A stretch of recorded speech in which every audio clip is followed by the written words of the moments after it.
और खूनी बाबा भी दूर जाके गिरता है, लेकिन लगता है खूनी बाबा पे इतना असर नहीं पड़ा है। अरे ये क्या, रॉड तो इतनी चोट लगने के बाद भी खड़ा हो गया, क्योंकि उसको पता है अगर वो लड़ाई हार गया तो सब मारे जाएंगे। और खूनी बाबा भी बिना वक्त बर्बाद किए खड़ा हो जाता है। और फिर दोनों एक दूसरे की आंखों में देखते हैं और एक दूसरे के ऊपर लेजर से अटैक करने लगते हैं, लेकिन खूनी बाबा का लेजर ज्यादा ताकतवर होता है और रॉड को उसे रोकने में बहुत मुश्किल हो रही होती है। और थोड़े ही देर में खूनी बाबा का लेजर जाके रॉड को लगता है और रॉड वहीं पे गिर जाता है और बेहोश हो जाता है। लेकिन अब इन सबको खूनी बाबा से कौन बचाएगा?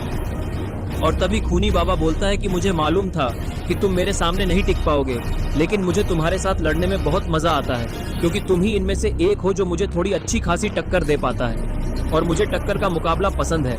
लेकिन खैर, तुम ये लड़ाई अब हार चुके हो और अब तुम्हारे पास बचने का कोई तरीका नहीं है, क्योंकि मैंने पहले ही बोला था कि जैसे ही तुम हारोगे तुम सबको मैं उस जादुई छड़ी से खत्म कर दूंगा। और अब तो खूनी बाबा इस जादुई छड़ी को उठा के इन सबको खत्म कर देगा, क्योंकि वो छड़ी अब इससे 4 कदम दूर ही है। और फिर खूनी बाबा पीछे मुड़ता है और उस जादुई छड़ी की तरफ बढ़ने लगता है, लेकिन तभी आसमान से कोई चीज नीचे आने लगती है और वो सीधे खूनी बाबा के सामने आके गिरती है और खूनी बाबा दूर जाके गिरता है।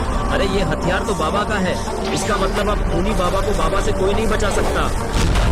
और बाबा एक धमाकेदार एंट्री के साथ वहां आ जाते हैं।